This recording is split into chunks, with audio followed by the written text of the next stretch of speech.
Après 2-3 semaines de gros projets sur Kickstarter et GameFound, visiblement les éditeurs se sont passé le mot et se sont dit on fait une petite pause pendant une semaine, puisque vous allez le voir, cette semaine il n'y a pas grand chose à se mettre sous la dent. Ce qui ne veut pas dire qu'il n'y a pas de projet inintéressant, on le verra tous ensemble, il y aura potentiellement même un coup de cœur cette semaine, et ça fait longtemps qu'il n'y en a pas eu, donc quand même, il y a quand même des choses à montrer, mine de rien, mais bon, pas un gros menu, pas de jeu extrêmement attendu, et que les gens attendaient avec impatience depuis 6 mois, tel un petit suricate aux aguets, non, pas de ça, mais un menu relativement succinct, j'ai envie de dire, cette semaine, ce qui veut pas dire que je vais réussir à faire moins d'une heure, vous me connaissez, hein, j'aime bien déblatérer, je folâtre dans mes pastels, je divague un peu trop souvent sur le menu crowdfunding. On va faire un truc relativement succinct cette semaine, entrée, plat et quand même peut-être un dessert quand même malgré tout, hein.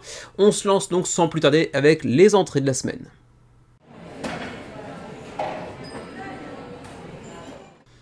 Première entrée de la semaine, il s'agit de Apis Mellifera The Bee Game, un jeu de placement d'ouvriers avec une thématique de ruche d'abeilles, bien évidemment, vous l'aurez compris. C'est pour 2 à 4 joueurs, pour des parties de 1 à 2 heures, pour 14 ans et plus, et on parle ici d'un primo-éditeur qui s'appelle Apis Gaming, qui nous vient des États-Unis. Pour l'instant, le jeu est financé, c'est déjà ça, pour un primo-éditeur qui sortait un petit peu de nulle part, avec une assez jolie couverture d'ailleurs, 132 contributeurs, 8 jours avant la fin de la campagne.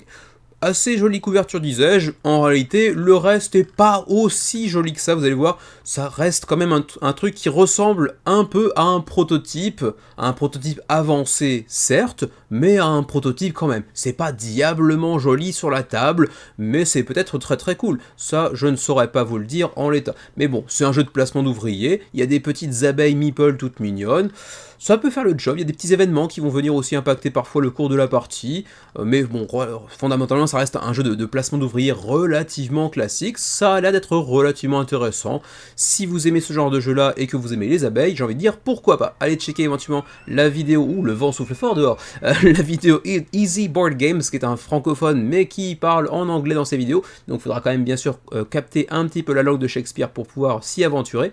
Mais voilà pour donc Apis Mellifera. J'ai pas mentionné le prix d'ailleurs, grosse erreur de ma part, je m'excuse, hein, moult confuse, hein, je vous présente mes confuses, bien sûr. Quoi qu'il en soit, on a donc un pledge de base à 74$, wouhou, c'est quand même pas donné pour un prototype avancé ça.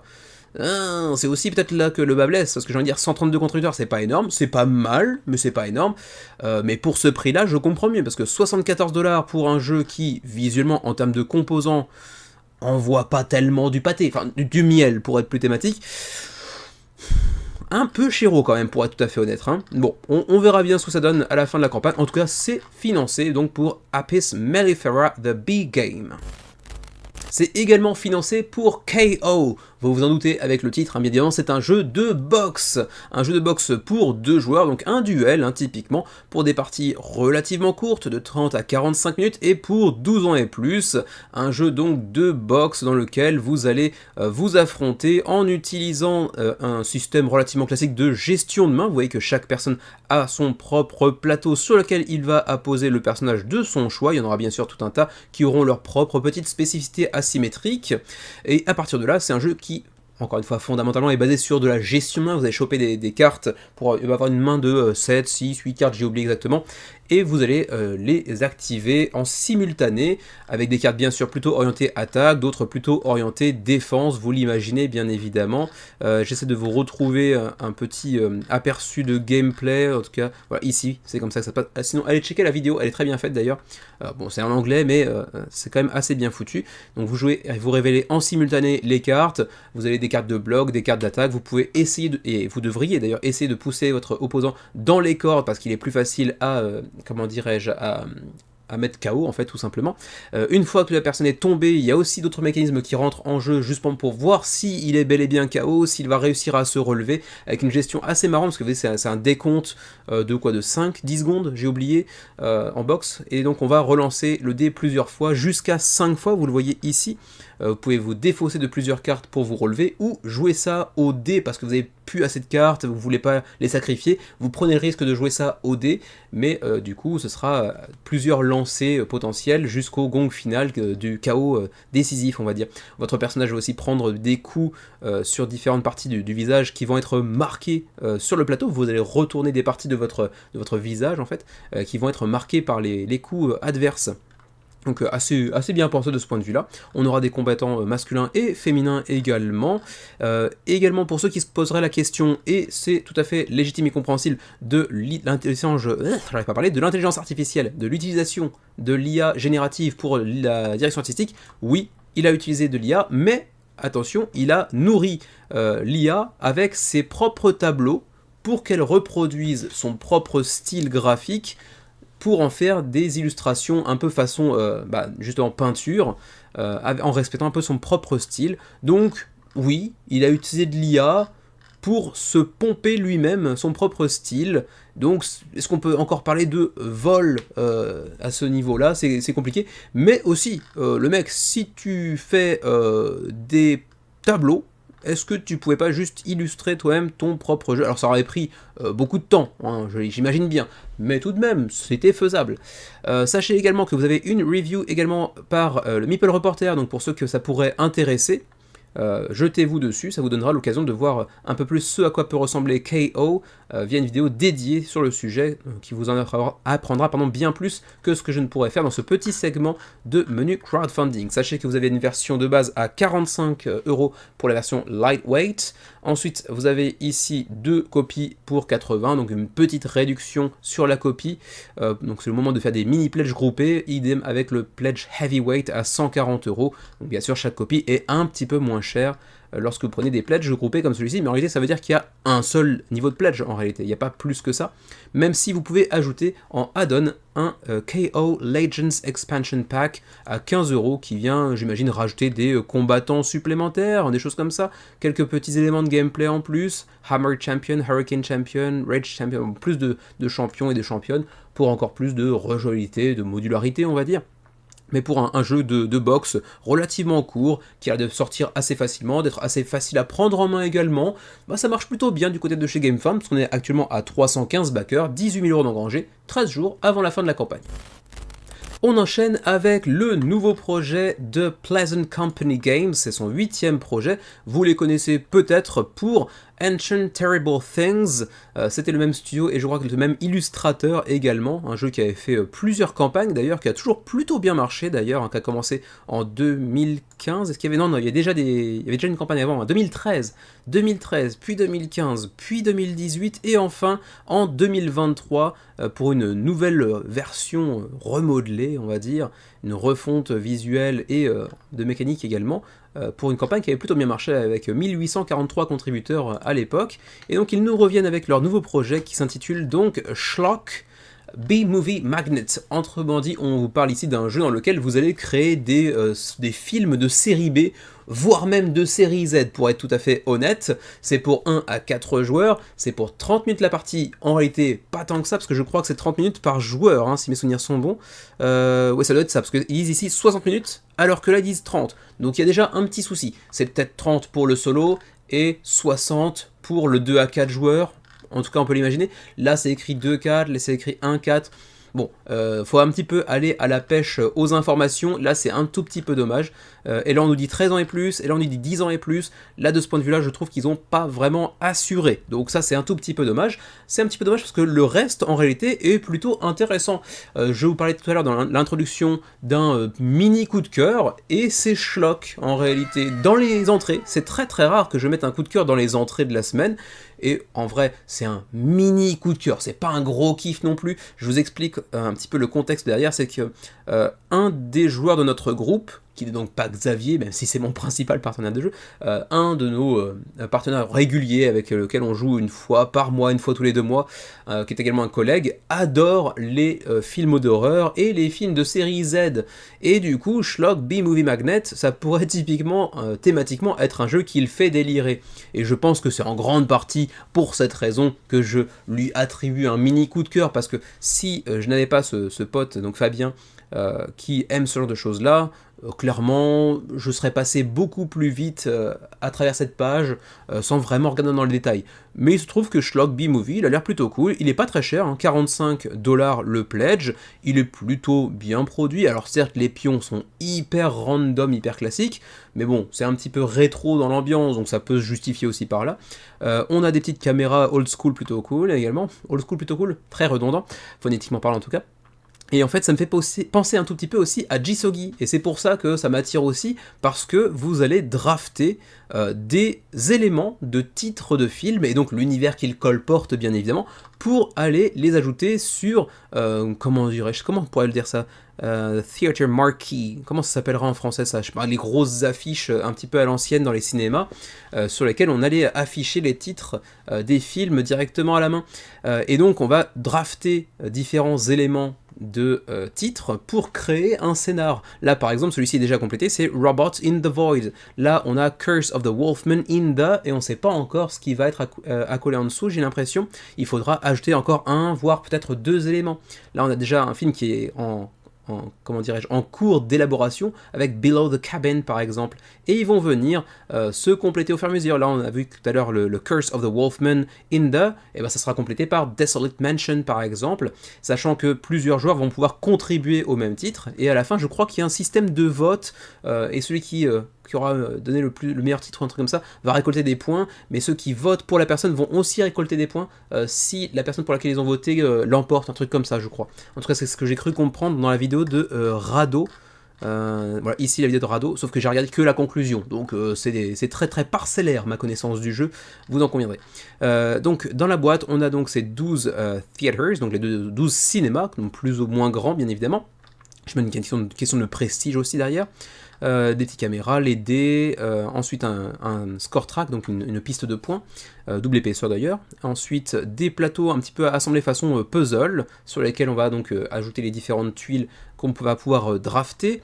Il y a aussi un système intéressant au niveau du premier joueur, c'est-à-dire que lorsque vous allez réclamer, enfin faire votre une des colonnes, donc 10, 9, 8, jusqu'à 1 comme ça, vous allez aussi pouvoir interagir avec l'ordre de tour du prochain tour de jeu en fait, simplement. Donc si vous prenez la colonne entre guillemets la moins intéressante, vous aurez peut-être accès à la première position pour un prochain tour par exemple, donc ça peut être aussi intéressant de revoir un petit peu l'ordre du tour à venir, de faire des sacrifices en termes de timing, etc.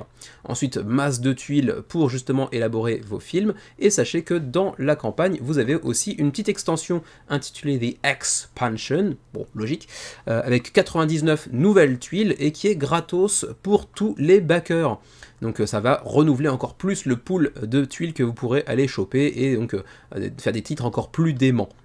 Sachez que, donc je vous l'ai dit, hein, c'est 45 $, donc pour le jeu, plus l'extension gratos, ça fait donc environ 39 €. Et sinon, vous pouvez faire des mini pledges groupés également à deux, comme ça, pour avoir une petite ristourne, notamment sur les frais de port. Ensuite, pour le shipping, bon, on s'en fout, on est encore dans les entrées, hein, généralement, les entrées n'ont pas ce petit segment sur le frais de port, mais bon, maintenant qu'on y est, pourquoi pas. C'est assez peu onéreux en termes de frais de port, et ça aussi c'est plutôt une bonne chose. On va être à 14 $ pour le Canada, 12 à 16 pour l'Union Européenne, ça va être certainement, on va être 12, non, 16. C'est ça, 16 pour nos amis suisses, et plutôt 12 pour la Belgique ou la France par exemple. Et nous qui sommes en Asie, on doit être Asie 2 j'imagine, ouais c'est ça, Asie 2, donc 14 $, ça reste encore une fois très abordable en termes de frais de port, donc bon, là-dessus, de ce point de vue-là, ils ont été plutôt cool, ils ont fait des efforts au niveau des frais de port. Autre chose à souligner, c'est que c'est très très rare quand même, c'est que c'est un projet sud-africain, ça aussi quand même assez rare pour être souligné. Ceci étant dit, comme vous le voyez, avec 175 contributeurs, on est quand même très loin du seuil de financement qui est à 19 000, c'est pas impossible, mais c'est pas un très très bon lancement cette campagne. Donc on verra bien là où elle terminera, est-ce qu'elle sera annulée avant les 14 jours qui nous séparent de la fin de la campagne, c'est pas du tout impossible, mais je trouve qu'il a un certain charme ce Schlock, même si les illustrations ne seront pas forcément au goût de tout le monde. 175 contributeurs, 6 900 € d'engrangés, 14 jours avant la fin de la campagne pour Schlock B-Movie Magnet. Continuons cette fois-ci avec un passage sur GameFound pour parler de Catacombs, avec un petit jeu de mots, parce que dans ces catacombes, on va incarner des chats. Voilà, c'est un jeu coopératif de dungeon crawler, on va dire, un petit peu Ameritrash, on va lancer des pelletés de dés pour espérer s'en sortir face aux forces de l'ombre. C'est pour 1 à 4 joueurs, je l'ai dit, c'est du dungeon crawler, donc bien sûr de l'exploration, de la survie, c'est un petit peu horrifique, avec pas mal d'humour également, et des chats dans tous les sens, que ce soit dans le camp des gentils comme des méchants. C'est coopératif, les méchants et les gentils sont tous des chats, tout est illustré à la main pour le coup, donc là il n'y a pas du tout d'IA, hein, c'est clairement explicité quelque part dans la campagne, je ne sais plus exactement où, mais bien sûr, qui dit jeu de dungeon crawl en Ameritrash dit pelleté de dés, pas mal de petits pouvoirs asymétriques par-ci par-là qu'on va pouvoir choper, on va pouvoir choper du loot également pour équiper nos personnages, enfin, c'était écrit ici, entirely hand-drawn, donc c'est dessiné à la main entièrement. Le français est disponible durant la campagne, ça aussi c'est plutôt une bonne chose à savoir, et pour le reste c'est pour 1 à 4 joueurs, 90 minutes la partie, 12 ans et plus, relativement classique ceci dit, hein. Encore une fois je me répète à chaque fois qu'il y a un Ameritrash Dungeon Crawler, c'est un genre de jeu que j'ai pas tellement exploré, lol, petit jeu de mots, je connais assez peu en réalité cet univers, et du coup j'arrive pas vraiment à distinguer un dungeon crawler d'un autre. Je vois pas tellement ce qui me permet de les différencier les uns les autres parce que j'ai assez peu d'expérience en la matière. Mais si c'est votre cas, n'hésitez pas à dire en commentaire ce que vous pensez de ce petit Catacombs qui vous coûtera au demeurant 53 livres, donc environ 60 euros j'imagine, pour la core box. Ensuite, la boîte de base plus l'extension avec un chat un petit peu cthulhuesque, ce sera 65 livres, donc j'imagine environ 75 euros.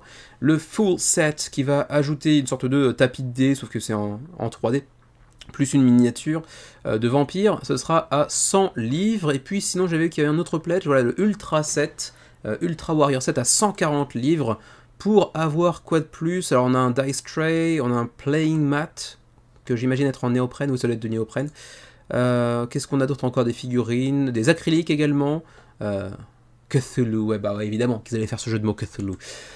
Ok, bon voilà, c'est pas vraiment ma cam, hein, je pense que vous l'aurez compris, c'est pas trop un type de jeu qui m'attire tellement, mais il a quand même une certaine présence, visuellement, il n'est pas dénué d'intérêt, mais c'est juste pas trop pour moi ce genre de jeu là.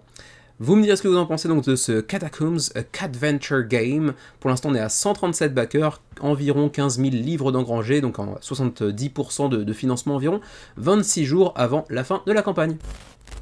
On enchaîne avec un projet suisse francophone qui s'appelle donc Elementary Evolution, que j'ai pas vu à Cannes alors qu'il y était. Et comment le sais-je? Eh bien parce que ils ont remporté la 3e place du Protovote, le prix du public lors des nuits du OFF au Festival international du jeu de Cannes 2026. Et donc j'y étais, je suis passé aussi au OFF à 2 reprises pour voir un petit peu pour le boulot quel jeu pourrait être intéressant, etc. Et j'ai pas vu celui-ci je crois. En tout cas j'en ai pas souvenir.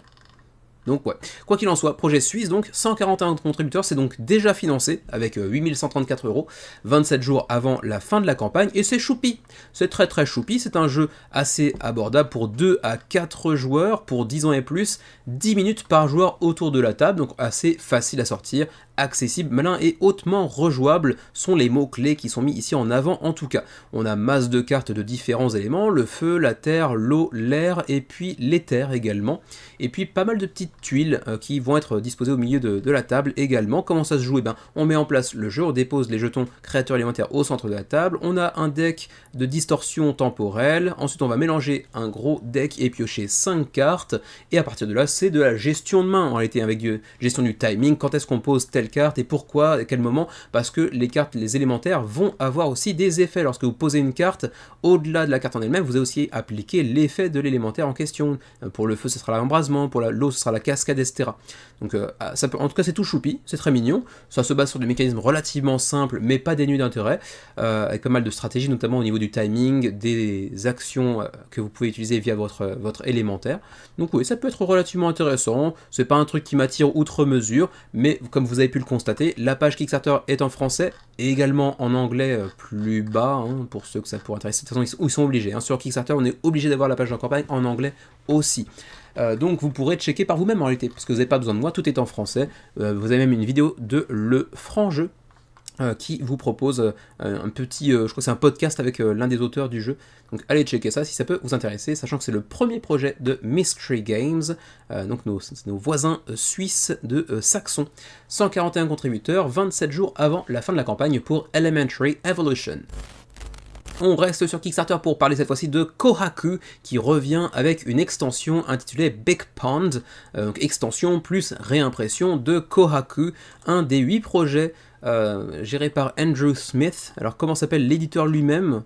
Je sais plus, pas très important au demeurant, mais c'est un éditeur qui nous avait déjà proposé donc Kohaku ici en 2019. C'est un jeu qui avait marché vite fait, mais ça n'était pas un gros projet. Il avait fait 580 contributeurs et il a fait plusieurs autres campagnes assez anecdotiques, on va dire, qui n'ont pas fait beaucoup parler.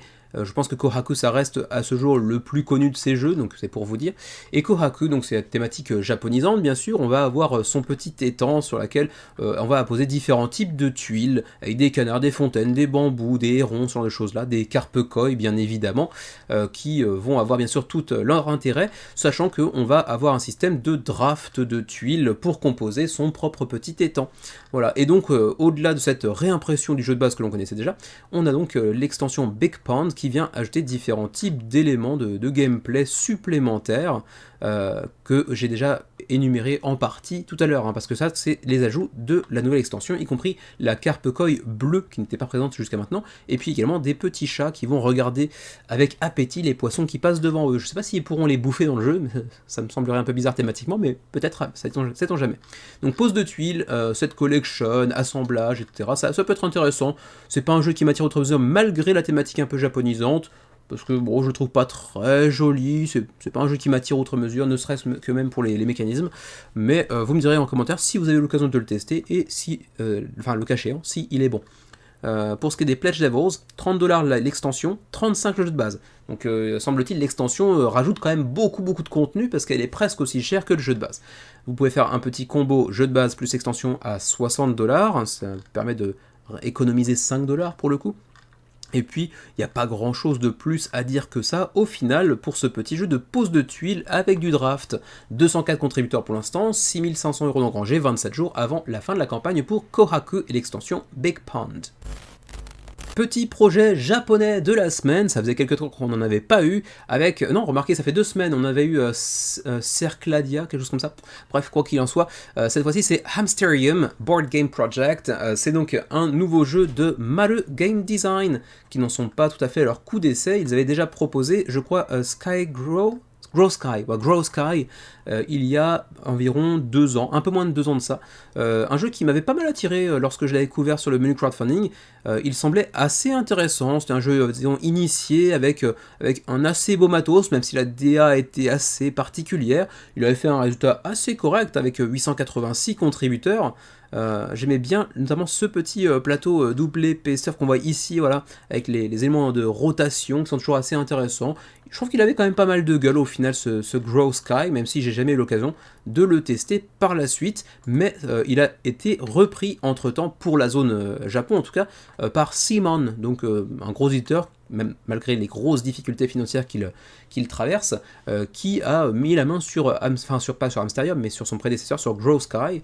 Donc est-ce qu'il en sera de même pour Hamsterium? Je ne sais pas, mais en tout cas, il est encore une fois plutôt joli. Alors, peut-être que la DA va un peu décoller la rétine de quelques personnes qui regardent la vidéo, c'est vrai que c'est assez particulier, et en même temps c'est très japonais. Très japonais dans le sens où c'est un petit peu what the fuck, on sait pas très bien ce qui se passe, mais c'est charmant, malgré tout, c'est très mignon.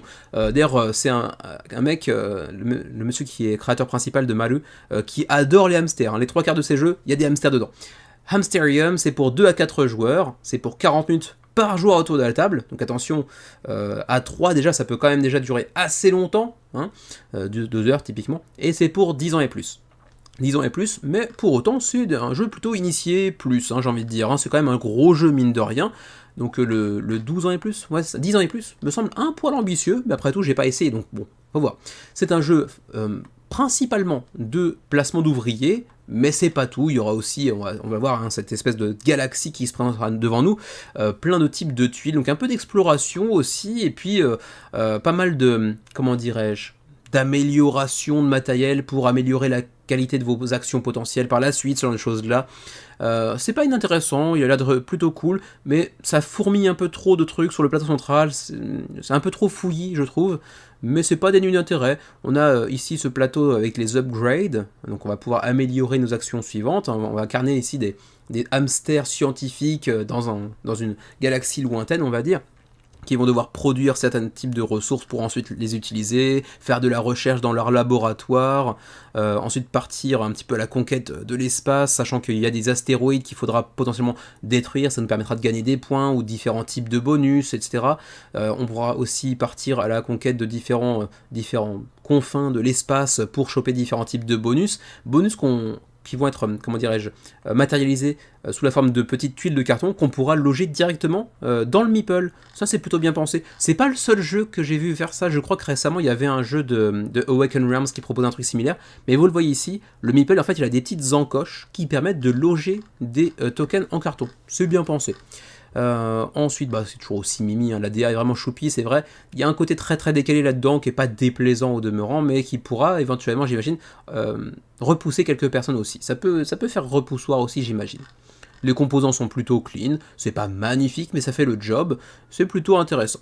Les niveaux de pledge, on a un pledge de base qui est à 47,50$ durant le Early Bird. En fait, on a deux niveaux de Early Bird, on a un super Early Bird à moins 15%, un Early Bird à moins 10%, et le prix de base, le prix logique une fois que les Early Birds seront terminés, c'est 55,7$. Est-ce que les Early Birds en question sont terminés? J'ai l'impression que non, mais quelle est la limite? C'est uniquement dans certains pays, ok, ça on s'en fout à la limite, jusqu'à quand ou combien de copies? Ça c'est la question qui se pose. Il y a le Super Early Bird, mais je vois pas le reste. Genre le Early Bird de base, il n'est pas encore sorti. C'est peut-être une question de... Ah si, il est là. Amsterdam Early Bird Plan. Ouais, allez savoir. Je sais pas du tout quelle est la limite. Peut-être une limite de temps, mais qu'on ignore pour l'instant. Quoi qu'il en soit. Donc je vous l'ai dit, 47,5 pour l'instant. Si vous le voulez, il faut y aller assez rapidement, sinon ça va monter jusqu'à 55,7. Ensuite, vous avez des petits bundles, donc Hamsterium plus un autre jeu créé par le même auteur, donc Ham Farm, avec encore des hamsters du coup, Ham Ham A7 avec Hamlog, encore une fois des hamsters, ou un pledge qui mêle Hamsterium et Grow Sky, les deux à 87,4. Qu'est-ce qu'il y a encore d'autre? Il y a des pledges groupés éventuellement pour ceux que ça pourrait intéresser, avec une petite réduction également.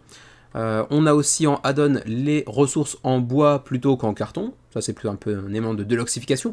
Même chose pour les planètes qui peuvent être transformées en tuiles acryliques plutôt qu'en carton, c'est vrai que c'est très très joli du coup. Et puis sinon vous pourrez prendre différents jeux de maleux via les add-ons avec Hamlog, Gutto, avec Ham Farm. Qu'est-ce qu'il y a d'autre encore? Il y a même Grow Sky éventuellement que vous pouvez prendre si vous le désirez aussi.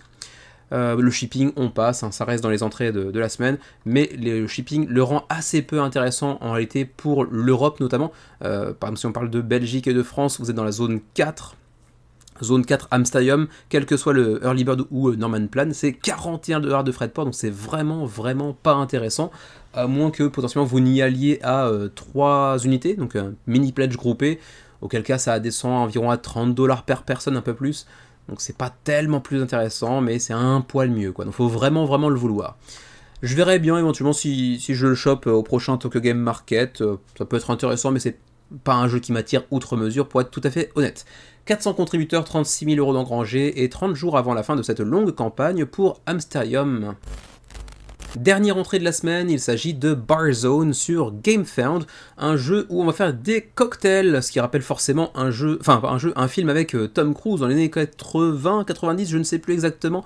112 backers se sont rués sur ce jeu d'alcoolique, hein, bien évidemment. C'est un jeu qui vous propose d'incarner un bartender, en fait un barman. C'est pour 1 à 4, en réalité c'est plutôt pour 1 à 2.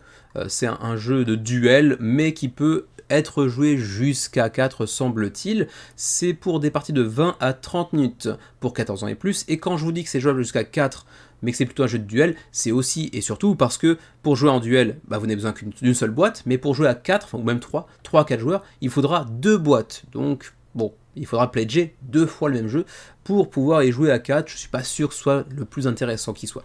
Vous allez choisir un barman parmi plusieurs, et puis bien sûr des petits éléments asymétriques, vous vous en doutez bien. Et puis à partir de là, il y a masse de cartes avec beaucoup de texte, donc il faut être prêt à lire pas mal en anglais notamment, et on va faire des cocktails, on voit un Negroni, on va un Paloma, et bien sûr ils vont nécessiter différents types d'ingrédients, et chaque tour vous allez essayer de faire différents types de cocktails, de gérer un petit peu votre stock d'ingrédients aussi, etc. Bon, le tout est plutôt pas vilain, visuellement ça présente pas mal, même si les personnages sont pas aussi beaux que les cartes de cocktails eux-mêmes. Mais bon, pour des gens à qui c'est une thématique qui peut parler, j'imagine que ça peut être intéressant. Ça coûte pas terriblement cher non plus. Le Early Bird coûte 22€, sinon c'est 25€ pour le jeu de base. Avec une petite extension, un petit booster pack que vous voyez ici, ça va monter jusqu'à 32€, mais pour peut-être un peu plus de gameplay à l'intérieur également. Voilà, c'est pas un truc qui m'attire outre mesure encore une fois, ne serait-ce que par la thématique. Vraiment, je suis pas fan d'alcool de manière générale, les cocktails encore moins, donc ça m'en touche une sans faire bouger l'autre. Voilà donc pour Barzone, 112 backers, 6000€ d'engrangés, c'est donc financé 34 jours avant la fin de cette longue campagne sur GameFound. C'est donc tout pour les entrées de la semaine, on va passer maintenant aux plats principaux.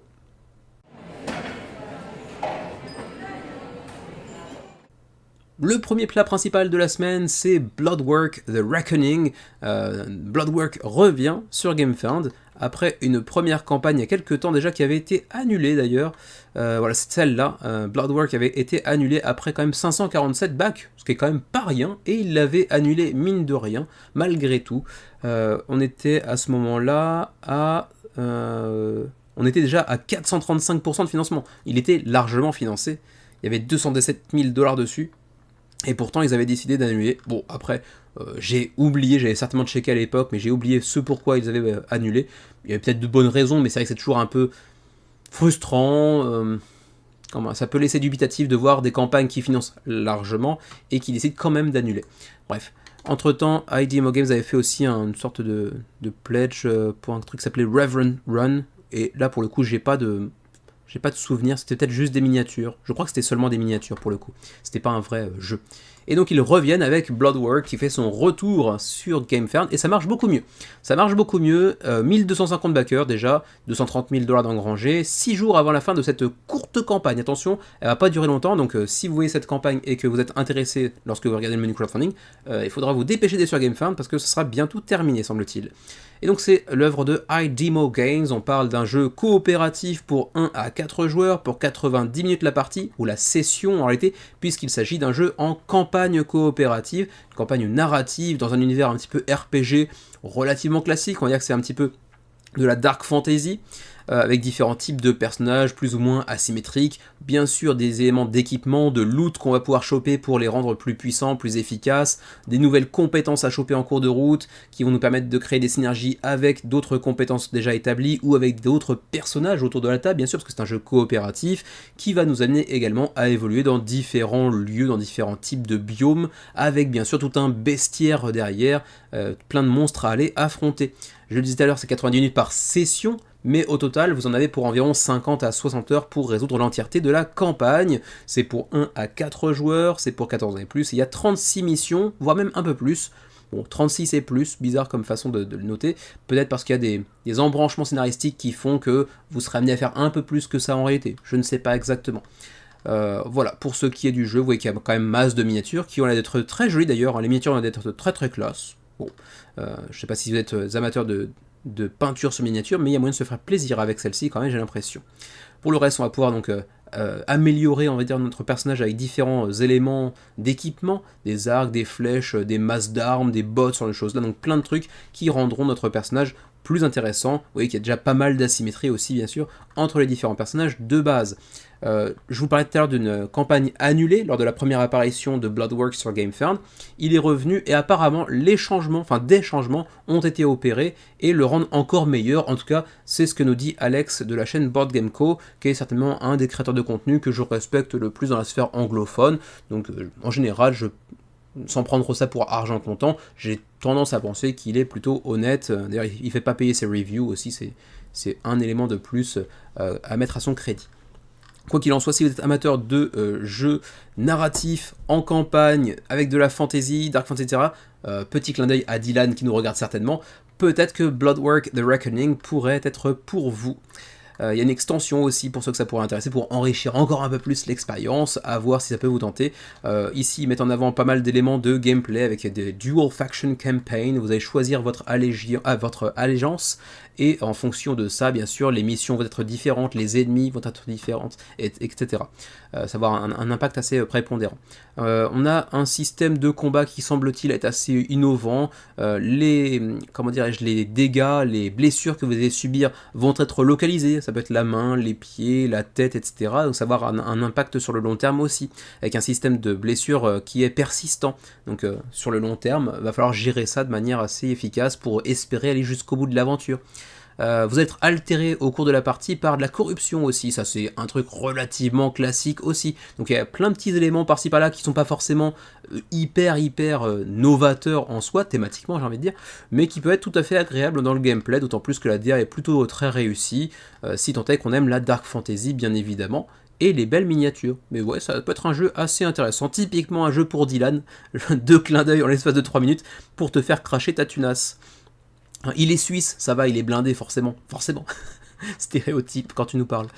Voilà un petit élément de votre plateau personnel, bien sûr, avec la double épaisseur, etc. Donc c'est un beau jeu, c'est bien produit, c'est encore une fois pas ma cam théoriquement, mais c'est plutôt joli, ça a l'air d'être plutôt bien réalisé. Les quelques retours que j'ai pu en lire de ci de là ont l'air d'être plutôt convaincus, donc voilà, si vous êtes amateur de ce type de jeu là, ça pourrait potentiellement vous plaire beaucoup, j'imagine.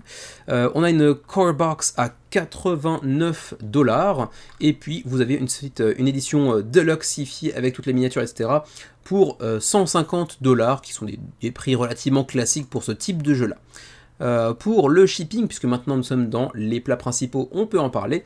L'Union Européenne, alors oui, c'est pas européenne, c'est européenne. Normalement les gars, il vous manque une lettre. Donc l'Union Européenne, voilà, c'est 25 à 29 ou 29 à 39 en fonction de l'édition que vous choisissez. Pour le Canada, 35-45 ou 45-55, et puis pour nous que sommes au Japon, ce serait 39-49, 49-59, pas donné, mais bon, c'est encore une fois relativement classique. Voilà donc pour ce qui est de Bloodwork The Reckoning par IDEMO Games, 1250 backers, 230 000$ engrangés, 6 jours avant la fin de la campagne. Le retour de Restart sur le devant de la scène par Teetotum Game Studios, à qui l'on devait un très beau jeu qui était Age of Rome. C'était sur Kickstarter à l'origine, puis le Pledge Manager sur GameFound. Et puis ils avaient fait une tentative de Restart sur Kickstarter également, qui s'était soldée par un échec. Un jeu pourtant assez attendu, avec une très belle couve, moins belle que Age of Rome, un peu trop coloré peut-être, je sais pas, mais avec un joli sablier inversé, 2 mondes qui se font face comme ça, un petit peu dystopie et utopie comme ça, c'est assez joli, et puis avec une thématique intéressante puisqu'on vous proposait de voyager dans le temps, et pourtant ça n'avait pas marché, faut dire que le jeu était cher, il avait une édition hyper deluxe, qu'ils ont d'ailleurs revu un peu au rabais parce que ça n'avait pas pris finalement sur la première tentative de campagne sur Kickstarter. Ils reviennent sur GameFound et c'est déjà financé. 62 000€ d'engrangés, 555 backers, 14 jours avant la fin de la campagne, c'est donc financé comme je le disais, c'est pour 1 à 4 joueurs, c'est pour des parties de 90 minutes, c'est pour 14 ans et plus, et c'est un jeu compétitif de engine building. Alors vous le voyez ici, on va avoir un plateau central avec différentes colonnes, qui vont être importantes puisque vous allez avoir des cartes, vous les voyez ici, qui vont avoir différents types de couleurs en fait. Si vous réussissez à faire une colonne qui correspond, vous allez compléter des missions en gros. Ce qui est intéressant aussi dans Restart, c'est sa grande modularité théorique puisque vous avez en gros 4, je crois, univers dans lesquels vous pourrez évoluer et qui vont drastiquement modifier la façon d'appréhender le jeu et puis également la longueur de la partie. Là, on vous parle de 30 minutes par joueur autour de la table. En réalité, ça dépend de l'univers dans lequel vous allez évoluer. Ce sera précisé un peu plus bas d'ailleurs. Il y a un mode solo, mais théoriquement, c'est 2 à 4 joueurs sinon. Le gameplay, donc la complétion des missions, je l'ai mentionné tout à l'heure, donc réussir à faire des patterns en fait, des patterns de cartes de couleurs. Vous allez pouvoir déplacer votre ouvrier, on va dire, sur les colonnes, mais également sur les lignes, donc se déplacer dans le temps ou à travers l'espace. Vous ferez face à différentes dystopies, il y en a 4 si je ne me trompe pas. La première qui est recommandée, c'est une pandémie, ça évoque des souvenirs bien évidemment. Et ensuite, il y en aura 3 autres qui vont ajouter en complexité, des petits twists de gameplay, etc. Et peut-être parfois aussi des jeux un peu plus longs. Ensuite, une gestion de ressources également, qui vont vous permettre aussi d'upgrader vos actions, parce que vous avez votre petit plateau individuel double épaisseur sur lequel vous allez pouvoir ajouter des cartes, mais également des ressources pour rendre vos actions plus puissantes. Donc c'est un peu l'aspect de engine building également. J'en reviens aussi au plateau principal ici. Vous avez chacun 2 entre guillemets ouvriers. En fait c'est votre vous-même actuel et votre vous-même du passé, et il faudra éviter les paradoxes temporels, donc ils ne peuvent pas se trouver ensemble sur les mêmes cases, semble-t-il. Système unique de jeu, c'est là que va intervenir cette modularité avec les 4 scénarios, on va dire. La pandémie, donc il faudra rechercher un remède à la pandémie, donc au virus, pour sauver l'humanité. Ensuite, le scénario Anomie, dans lequel on vous plonge dans un univers sans foi ni loi, on va dire, où vous devrez influencer les sénateurs pour qu'ils remettent les lois en vigueur. Ensuite, un scénario Extinction, où l'humanité a perdu sa fertilité, sa capacité à se reproduire, et il faudra essayer de résoudre le problème. Et puis finalement, le scénario Ocean Rise avec la montée des eaux, et il faudra réussir à survivre dans cette situation-là. Voilà le tableau de comparo, on va dire, entre les différents scénarios, que Pandémie est plus court qu'Extinction, ou que Anomie ou Ocean Rise qui est le plus long. La complexité va aussi croissante, même si Ocean Rise est potentiellement un peu moins complexe que Anomie par exemple. Anomie ou Ocean Rise sont plus stratégiques que Pandémie par exemple. Il y a plus de facteurs chance dans Pandémie que dans Anomie, où là il n'y en a vraiment aucune, et on est seulement sur du déterminisme complet. Voilà, c'est à prendre en compte. Vous pourrez un peu, moduler vos expériences en fonction du scénario que vous allez choisir. Le matos est plus joli, la DA est plutôt réussie, même si un peu standard, j'ai envie de dire, mais c'est un jeu que j'aimerais bien essayer. Baquet, non, il m'attire pas suffisamment pour ça, mais essayer un de ces jours si l'occasion m'en est offerte, j'aurais envie de dire oui, avec plaisir. On a ici la boîte Deluxe, qui est en fait le pledge de base, à 77€. Et sinon, vous avez le Big Bundle avec plein d'éléments de deluxification supplémentaires, tels que des sleeves, les protège-cartes ici, une petite extension intitulée Gadgets, qui vient ajouter un petit peu de sel dans le jeu, tout comme l'extension Duality, donc qui va ajouter de nouvelles cartes également, les sleeves, un tapis de dés également, et puis des art prints, là on s'en fout, c'est un petit peu de deluxification on va dire. Et puis c'est tout en réalité, il n'y a pas beaucoup plus que ça à proposer dans la campagne, c'est bien, il y a peu de pledges, ça tombe bien, je préfère ces campagnes-là, assez faciles de s'orienter dans ces petites campagnes avec très peu de niveau de pledge. Voilà, vous avez un petit aperçu du contenu également, de la présence sur la table, c'est pas vilain, ça a l'air d'être relativement sympa, mais je suis pas non plus hyper convaincu par le jeu. Ensuite, rapidement pour le shipping, c'est ici que ça se passe.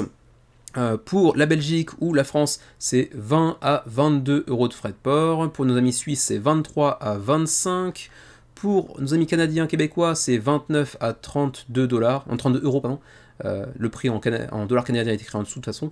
Et puis sinon pour nous qui sommes au Japon, ce serait 35 à 45€ de frais de port, ce qui le rend encore un peu moins attrayant pour moi, mais encore une fois, je le testerai avec plaisir si j'en ai l'occasion. 555 backers, 60 000€ d'engrangés et 14 jours avant la fin de la campagne pour Restart. On continue avec Reactor Rescue sur Kickstarter cette fois-ci, un jeu qui semble assez intéressant, assez unique, vraisemblablement pas pour moi, mais quand même, un jeu pour 10 ans et plus, pour 1 à 4 joueurs, pour environ 1 heure de partie. C'est un projet allemand qui nous vient de Labox Education, donc plutôt avec une vocation éducative, semble-t-il.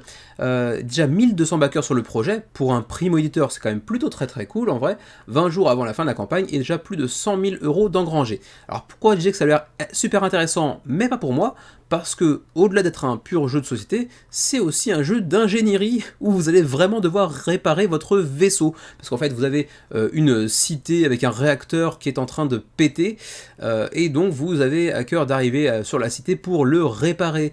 Mais le truc, c'est qu'il y a une sorte de barrière d'astéroïdes entre vous et la cité, en gros, et donc vous allez être endommagé par ces 10 astéroïdes, et vous allez devoir réparer votre vaisseau. Et pour ce faire, il va falloir faire de l'ingénierie véritablement. Il y a vraiment des circuits électroniques, des composants électroniques qui vont vous permettre de réparer, ou parfois même d'échouer une réparation, de prendre des cartes de malus parce que vous n'avez pas réussi à la réparer. C'est assez intéressant, il y a un système un petit peu hybride finalement de jeu qui semble être assez intéressant.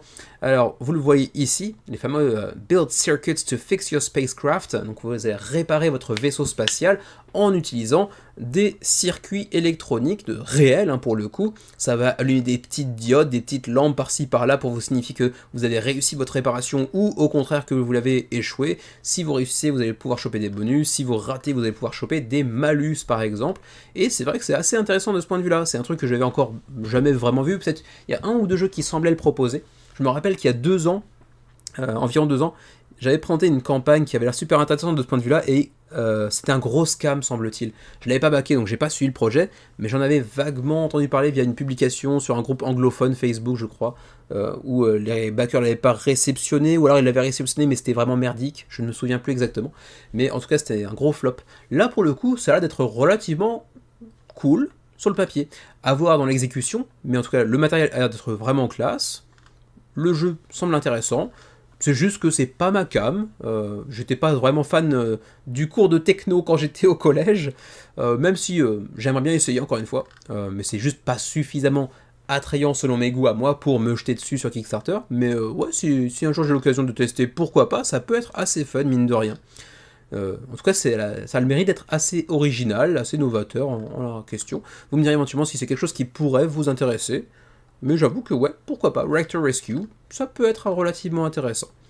Il n'y a malheureusement pas de vidéo en français pour avoir un aperçu un petit peu plus complet que le mien, c'est un petit peu dommage, peut-être que j'irai explorer un petit peu plus la campagne après avoir publié cette vidéo pour voir vraiment si c'est un truc qui pourrait m'intéresser, mais a priori, non, il n'y a pas vraiment moyen que ce soit le cas, mais on verra bien.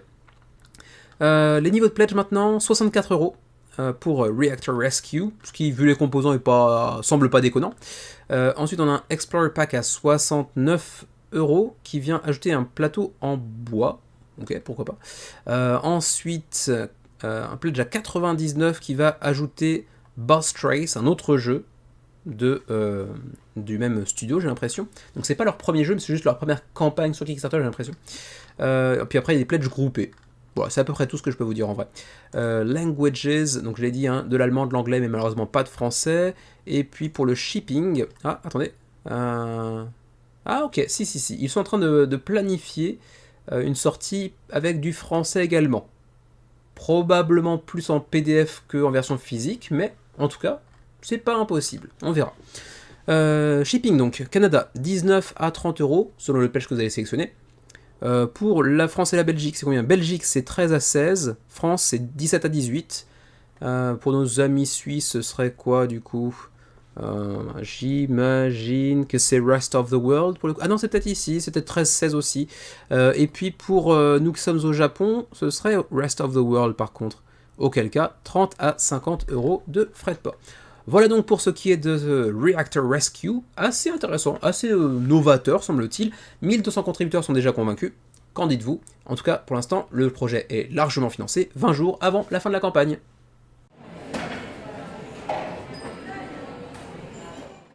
J'avais dit en début de mission qu'il y aurait un dessert, j'ai menti. Il y en aura 2 en réalité. Il y en avait un que je pensais placer dans les plats principaux, puis finalement il s'est glissé dans les desserts de la semaine parce qu'il a plutôt un bon résultat en ce début de campagne, et ce n'est pas celui-ci.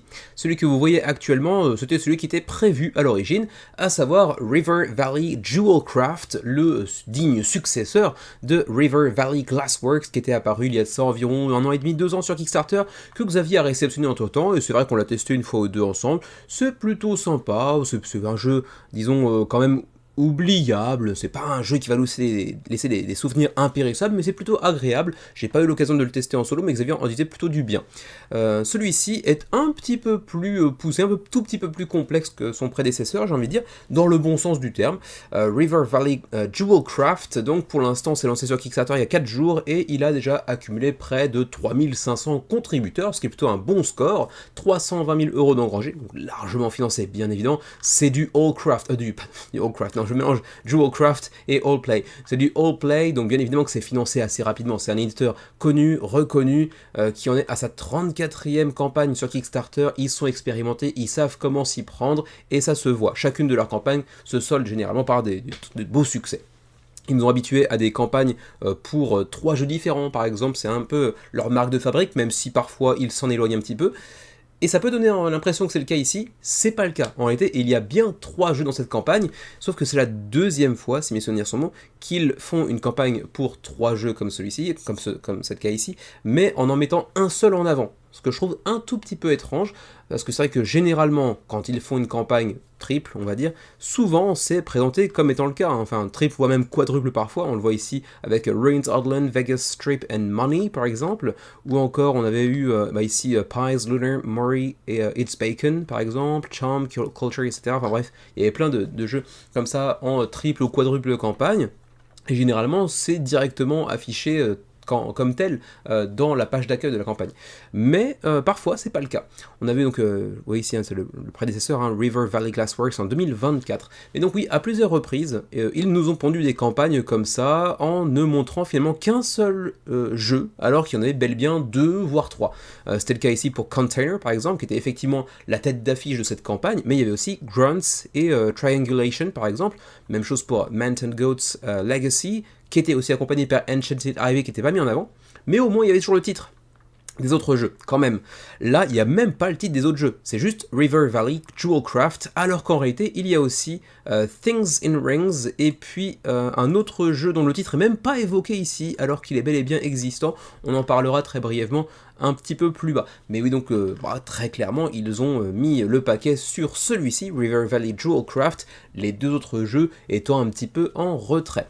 Alors, River Valley Jewelcraft, pour ceux qui se poseraient la question parce qu'ils l'ont peut-être dénoté déjà visuellement, c'est au pinceau l'œuvre de Andrew Bosley, donc qui s'était déjà occupé du prédécesseur, mais également de plein d'autres jeux comme Everdale par exemple, ou la moitié de la DA de Unconscious Mind par exemple également.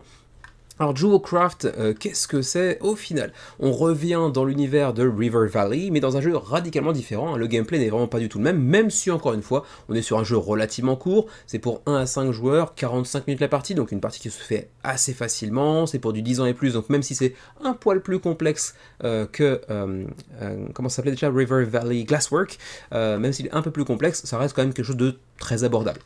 En une phrase, River Valley Jewelcraft, c'est un jeu dans lequel vous allez jeter 2 dés, vous les voyez ici, un gris, un doré, et vous voyez qu'il y a ici des colonnes et des lignes, on a une sorte de carré de 5 par 5, qui va vous permettre de miner. En fait, vous avez un tableau personnel de mine, en fait, sur lequel vous allez apposer des tuiles, donc il y a une facette de placement de tuiles sur votre plateau personnel, et à partir de là, vous lancez les dés, et vous choisissez lequel des deux vous allez utiliser pour miner soit une colonne, soit une ligne, et choper ce qui se trouve dessus en termes de ressources. Les ressources, vous avez un exemplaire de chacune, et vous allez faire les progresser sur une piste pour montrer combien vous en avez de chaque, sachant que vous allez pouvoir utiliser les ressources en question pour concevoir des bijoux et des objets de luxe en tout genre, qui vont parfois vous rapporter des points, qui vont aussi parfois vous octroyer des compétences sur le long terme pour le reste de la partie, avec une sorte de asymétrie croissante au fur et à mesure que la partie se développe. Donc pas mal de petits mécanismes imbriqués les uns aux autres qui semblent plutôt intéressants, plutôt efficaces, d'autant plus qu'encore une fois la partie est relativement succincte, on parle de 45 minutes, donc un jeu qui se sort assez rapidement et qui a l'air d'être vraiment plutôt sympa pour le coup. Le premier m'avait pas spécialement attiré parce qu'il semblait un poil trop léger et que les mécanismes ne m'attiraient pas outre mesure. Il m'a un peu fait démentir en fait quand j'ai pu le tester avec Xavier, c'était plutôt sympa. Alors effectivement, c'était pas non plus révolutionnaire, mais c'était agréable. Là, celui-ci me tente un petit peu plus. De là à aller le baquer, il y aura un pas que je ne saurais franchir, mais il est quand même assez attrayant. Vous avez un petit aperçu ici des prix, alors que pour l'instant, on n'a même pas encore vu Things on Strings et Some Assembly Required, donc l'autre jeu, mais on a déjà les prix. 19$ pour les 2 premiers mentionnés, et 39$ pour River Valley Jewelcraft, qui est également le seul des 3 à avoir de la deluxification, puisque vous le voyez, on a un bac à 69$, qui vient ajouter 2 dés en métal plutôt qu'en bois ou en plastique, je ne sais pas dans la version de base, mais également une boîte avec le liseré doré en relief sur la boîte, petit upgrade qui n'a pas beaucoup de sens mais qui est toujours agréable à l'œil. Ensuite des petits meeple screen print très jolis, et puis également les petits plateaux de ressources qui sont double épaisseur, un peu plus agréable, un peu plus confortable. Ensuite on a même un deuxième étage de déluxification à 99$ qui va ajouter en plus de ça les fameuses tuiles de mine en acrylique plutôt qu'en carton, ainsi qu'une couverture pour votre boîte pour la protéger, je sais pas, j'ai jamais très bien compris l'intérêt de cette couverture de boîte. Parfois c'est joli, parfois c'est mieux sans. Là par exemple je trouve que c'est plus joli sans, tout à fait honnêtement, hein. Bref, quoi qu'il en soit. Vous avez ensuite des bundles, donc à 77$ vous pouvez mettre la main sur les trois, mais en édition standard pour Jewelcraft. Bundle avec le Deluxe 107 et bundle avec l'édition Founders, donc hyper Deluxe à 137. Ensuite, on a un 5 game bundle qui, en plus des 3 jeux de cette campagne, ajoute également River Valley Glassworks, donc le prédécesseur de Jewelcraft, ainsi que Things in Rings, le prédécesseur de Things on Strings. Faut suivre. Il y a pas mal de successeurs de cette campagne en réalité. Voilà donc pour les différents niveaux de pledge que vous pourrez espérer obtenir sur cette campagne.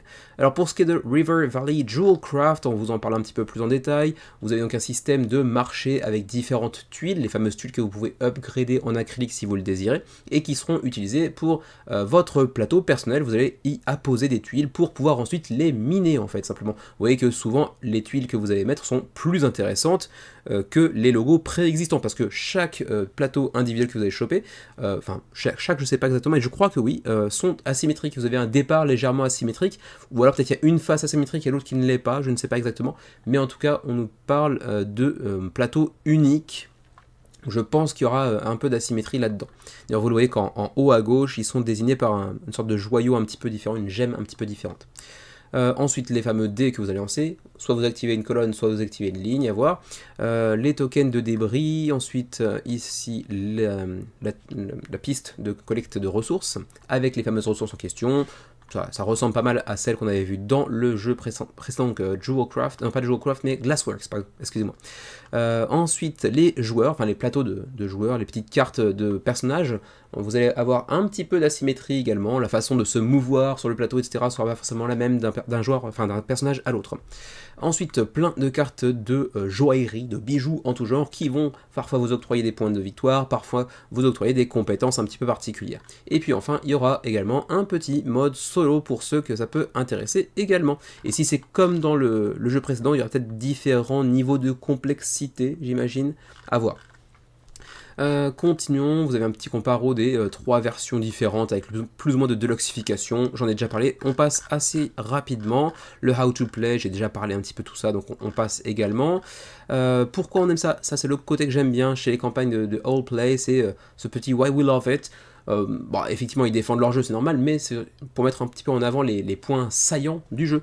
On parle ici de beaucoup de jeux en simultané, parce que lorsque vous jetez les 2 dés, donc le gris et le doré, vous choisissez le doré par exemple, les autres vont pouvoir bénéficier de l'argenté. Et vice versa, si vous choisissez l'argenté, ils vont pouvoir bénéficier du doré. Alors pas forcément un niveau aussi intéressant que si c'était eux le joueur actif, mais ce qui fait que chaque joueur est en permanence vraiment actif, même quand c'est pas vraiment son tour à lui.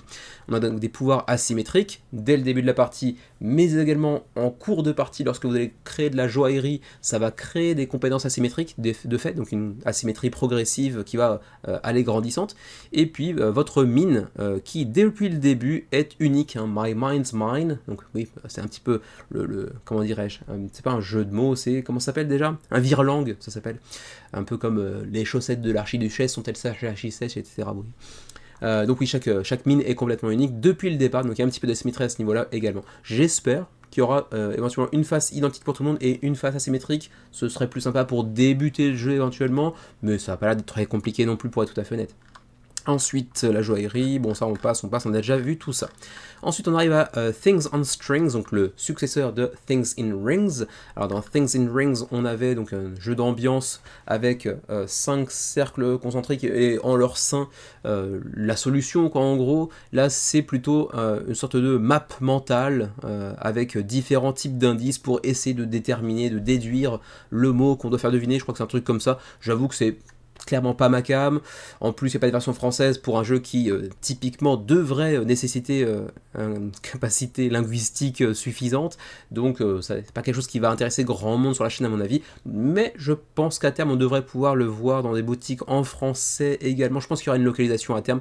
Ça reste quand même all play. On peut imaginer qu'il y aura une loca à terme. Mais voilà, un jeu d'ambiance, de déduction. Si vous avez joué au précédent, vous saurez à peu près vers quoi vous orienter. Un jeu de déduction, de mots, de vocabulaire, etc.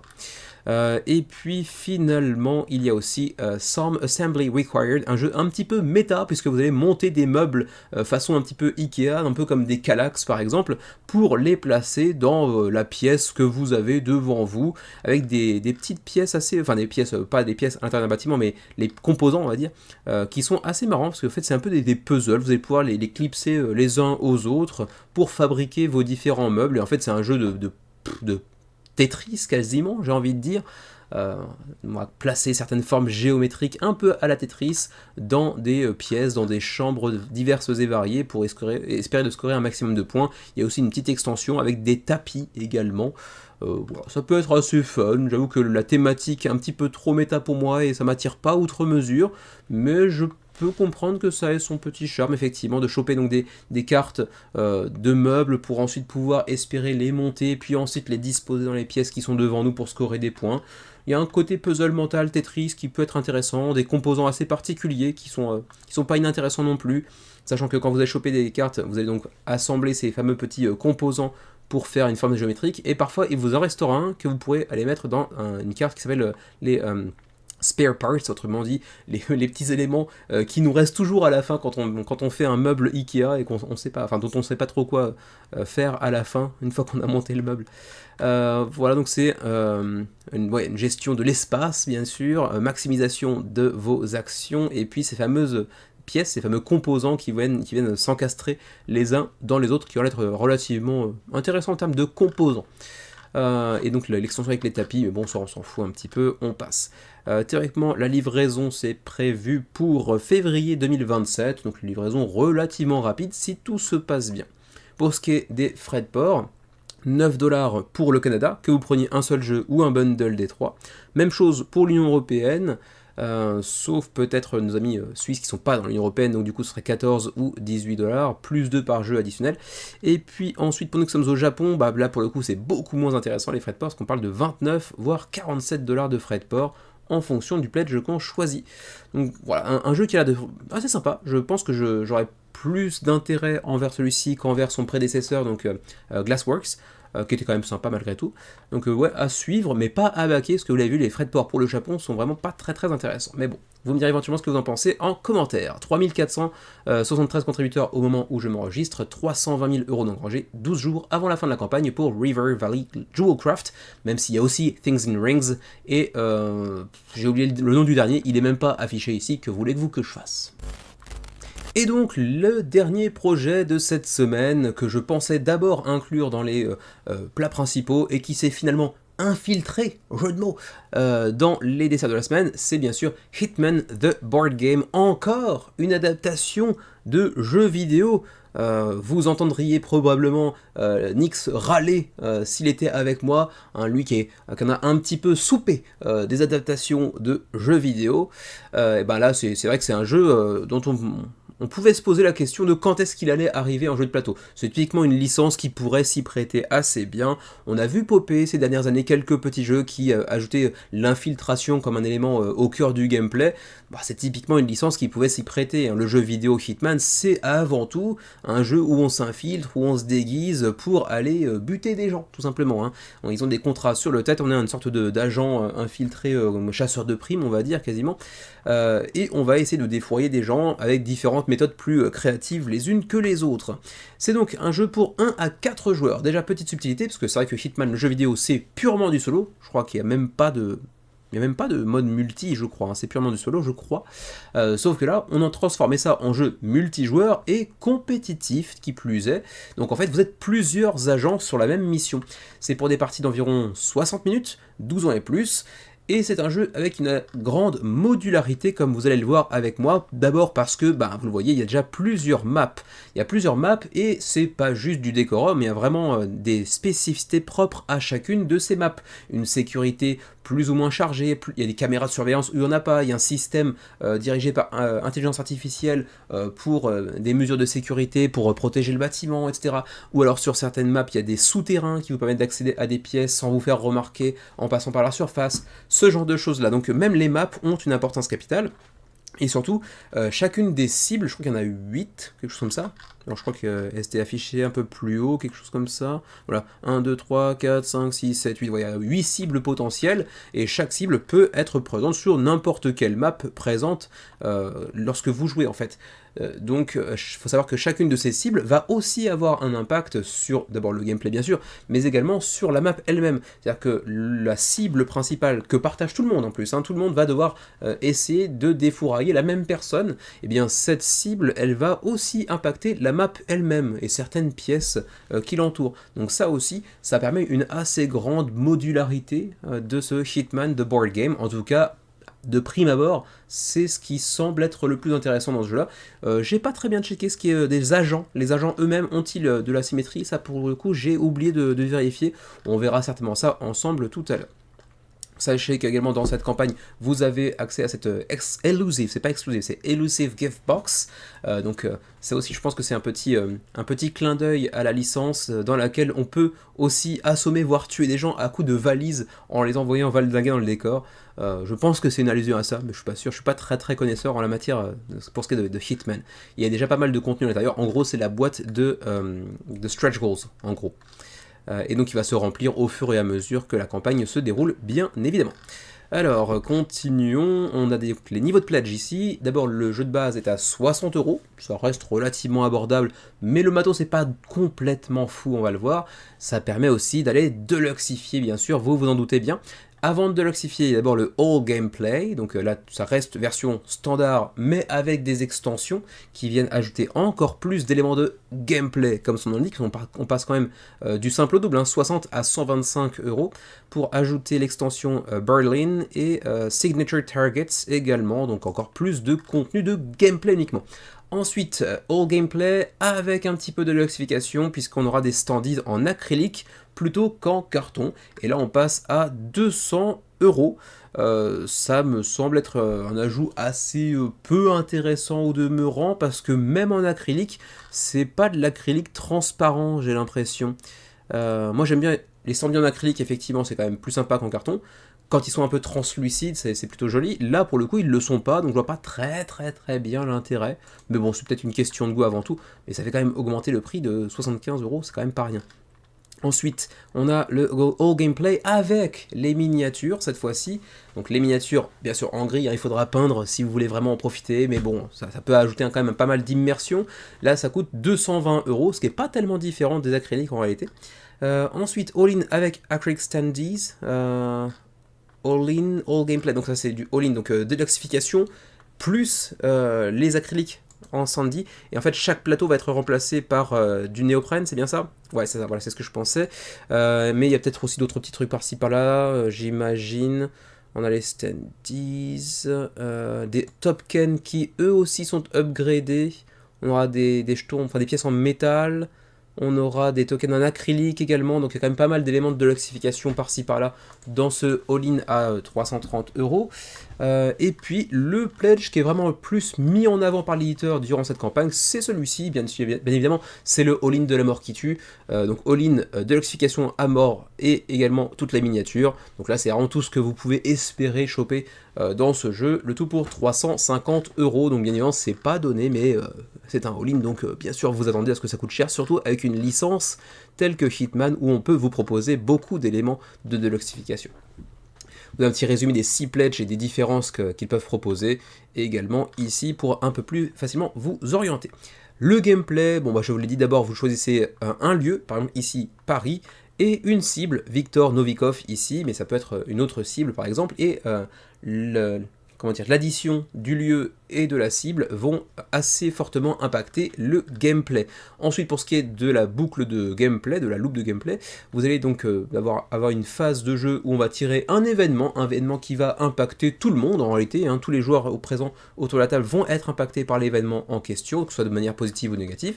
Ensuite, vous avez à votre tour 3 actions que vous pouvez faire parmi celles-ci, donc la distraction, donc distraire un PNJ, un personnage non joueur, ensuite attaquer un personnage, poser des pièges, cacher un corps, parce que voilà, il n'aura pas assez de vie à trépas grâce à vous, entre guillemets. Ensuite, vous déguiser, c'est un facteur important du jeu vidéo, hein, prendre les habits, les accessoires d'un personnage pour pouvoir mieux vous infiltrer parce que vous passez désormais pour un membre du staff par exemple. Vous déplacez d'un à 2 espaces et puis péter des caméras ou des portes également. Ensuite il y aura une phase où vous allez piocher une carte, vous aurez différents types de cartes que vous pourrez utiliser avec pas mal d'interactions semble-t-il entre les différents joueurs. Ici on a un petit exemple avec Lend a Hand. Vous pourrez utiliser cette carte lorsqu'un joueur autour de la table est en train de perdre un combat. Eh bien, vous pourrez transformer ce résultat de défaite dans un combat en une victoire pour le joueur en question. Donc vous vous dites peut-être c'est un jeu coopératif ou quoi. Non, c'est un jeu compétitif, simplement vous allez bénéficier de cette action puisqu'il va devoir vous donner une carte d'item. Donc vous allez en sortir plus fort. Ce qui évite, j'imagine aussi, de devoir intégrer un mécanisme d'élimination de joueurs, j'imagine. Donc vous n'êtes jamais vraiment éliminé, simplement vous devez subir des conséquences de votre défaite momentanée, on va dire.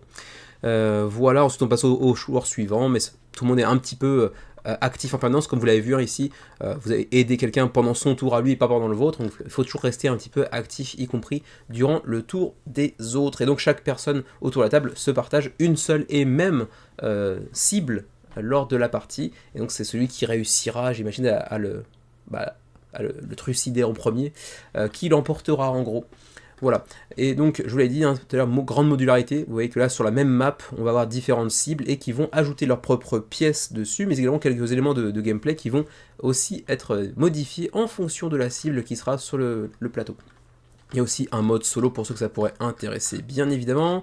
La boîte de base, on voit que les différents personnages, est-ce qu'il y a de la symétrie? J'ai pas l'impression pour le coup. Je crois pas qu'il y ait d'asymétrie entre les différents agents. Ok, les fameuses 8 cibles, avec elles aussi leur propre spécificité. Hein. Dahlia Margolis, par exemple, elle sera souvent seule, donc on pourra penser qu'elle est plus facile à dessouder, mais en réalité, elle voit très bien à travers les déguisements, elle pourra rapidement vous démasquer, on va dire. Au contraire, Victor Novikov, lui, il sera souvent entouré de beaucoup de gens et il aura aussi des bodyguards, donc des gardes du corps, qui le rendront difficile à isoler, par exemple. Donc chaque personnage cible va avoir, là encore, ses propres spécificités. Et même donc les lieux, je vous le disais tout à l'heure, hein, mais le lieu que vous allez sélectionner va avoir son importance aussi. On voit que Paris, par exemple, il y a pas mal de alarmes incendie, il y a des différents éléments d'infiltration qui ne seront pas les mêmes que pour d'autres. The map can make targets change direction. Ah ouais, donc les cibles vont pouvoir changer de direction au fur et à mesure que la cible, la foule se disperse, par exemple, sur les choses là. Donc chaque map a ses propres mécanismes. On voit ici Sapienza, il y aura des tunnels pour Sapienza qu'on pourra utiliser, par exemple. Il y aura aussi beaucoup de zones interdites, à moins que vous ne vous déguisiez en quelqu'un dont vous aurez volé l'accoutrement auparavant, par exemple. Hokkaido au Japon, où là on aura un système de sécurité contrôlé par intelligence artificielle, donc j'imagine qu'il y aura moyen de saboter un peu tout ça, par exemple. Voilà, vous aurez différentes locations et vous en aurez encore plus via les extensions qu'on n'a pas encore vu. Voilà, extension Berlin avec sa propre map, et puis j'imagine qu'il y aura des cibles supplémentaires. On a le club Hölle, et puis j'imagine une nouvelle peut-être une nouvelle, ouais, c'est une nouvelle cible, c'est un Rolf Hirschmüller, je crois que c'est une nouvelle cible. Et puis également l'extension Signature. Alors qu'est-ce que c'est que cette extension? Par contre, celle-là, j'ai pas checké pour le coup. Elle ajoute 3 nouvelles cibles de 3 épisodes du jeu vidéo différents. Donc Codename 47, Contracts et Blood Money, donc 3 épisodes différents. Donc 3 nouvelles cibles. Meat King apparemment, Alvaro Dalvade, et puis le professeur Hortmeyer. Bon, je connais pas très bien l'univers d'origine de la licence, donc bon, je peux pas trop faire de clin d'œil à ce qui pourrait être intéressant théoriquement, je sais pas. Voilà, et donc je crois que j'ai pas grand chose de plus que ça alors, à ajouter, alors qu'on voit ici quelques éléments des miniatures, effectivement elles ont l'air correctes, mais pas non plus époustouflantes, comme ça de prime abord, surtout quand elles sont grises bien évidemment. Les add-ons, on voit ici un petit peu les acryliques par exemple. Bon, c'est pas très différent du carton visuellement, c'est un petit peu dommage. Pourquoi faire de l'acrylique si c'est pour avoir la même allure que le carton? C'est un tout petit peu dommage, je trouve. Quoi qu'il en soit, on va passer au shipping, donc au frais de port, alors qu'on aperçoit aussi les éléments de l'explication avec les néoprènes, etc. Mais moi je cherche le shipping. Où es-tu, shipping? Ici, timeline, on parle d'une livraison en 2 vagues, attention. La vague d'abord numéro 1 pour les backers durant la campagne, et une vague numéro 2 pour ceux qui auront backé durant le late pledge, donc quelques semaines ou mois après la campagne, vous aurez encore accès à la campagne, mais vous recevrez votre jeu plus tard, en réalité. Donc il y aura 2 vagues, mais on ne sait pas exactement quand, en gros, donc ça c'est un petit peu dommage. On met une timeline, mais elle est hyper imprécise, parce qu'on ne sait pas si c'est janvier ou décembre 2027 en réalité, donc bon, c'est un tout petit peu étrange comme timeline. Ensuite, pour le shipping, alors Europe, on a 4 zones, on commence par Europe 0, assez bizarre comme dénomination. En Europe 0, on a Belgique et France, voilà, et Luxembourg aussi accessoirement. Donc ça, ce serait de 13 à 16 euros jusqu'à 19 à 23 euros en fonction de votre niveau de pledge. 19-23 vu le contenu, c'est pas très cher pour le all-in en termes de frais de port en tout cas. Ensuite, pour les monégasques, c'est la zone 1, pour la Suisse, c'est la zone 2, donc vous irez checker un petit peu par vous-même. Ensuite, pour l'Asie, on est au Japon, zone 1, 32-36 jusqu'à 50-57, ça picote un peu plus déjà. Pour nos amis canadiens éventuellement, où êtes-vous? Ah, c'est ici, d'accord, Canada, 13-16, 20-24, ça va encore, honnêtement, ça passe. Voilà, écoutez, c'est tout ce que je peux vous dire concernant cette campagne de Hitman version jeu de plateau. C'est par Mood Publishing, je crois me souvenir de leur nom, mais pas de ce qu'ils ont fait précédemment. Ah d'accord, c'est eux qui avaient fait Deep Rock Galactic, qui était déjà une adaptation de jeu vidéo, ou même Valheim, qui était déjà aussi une adaptation de jeu vidéo. Tous les deux avaient très très bien marché d'ailleurs. Sauf que Deep Rock, là, c'est juste une campagne pour des miniatures, mais sur Kickstarter, ils avaient fait une version jeu de plateau de ce jeu vidéo qui avait très très très très bien marché à l'époque, bien plus que ne le fera d'ailleurs Hitman sur cette campagne. Hitman va faire une bonne campagne, on va certainement aller taper les 6000 backers, quelque chose comme ça, mais ce sera quand même moins conséquent que Deep Rock Galactic qui avait fait un gros succès pour le coup. C'est tout pour Hitman The Board Game, c'est tout également pour ce menu crowdfunding de la semaine. Merci de l'avoir suivi, n'hésitez pas à laisser un petit pouce bleu bien sûr, et puis un commentaire, à vous abonner si ce n'est pas encore déjà fait. Je le dis assez peu souvent, mais c'est vrai que les quelques fois où je le dis, je remarque qu'il y a un poil plus de commentaires. Donc il semblerait que le dire ait quand même un petit impact, donc je le dis de temps en temps pour voir un petit peu si ça peut augmenter les stats. N'hésitez pas, ne serait-ce qu'un commentaire, bonjour, bisous sur la fesse droite, référencement, ça fait marcher, bien sûr, l'algorithme. On se retrouve très prochainement sur la chaîne, avec ou sans Xavier, je sais pas, on verra. D'ici là, portez-vous bien, jouez bien, et à la prochaine.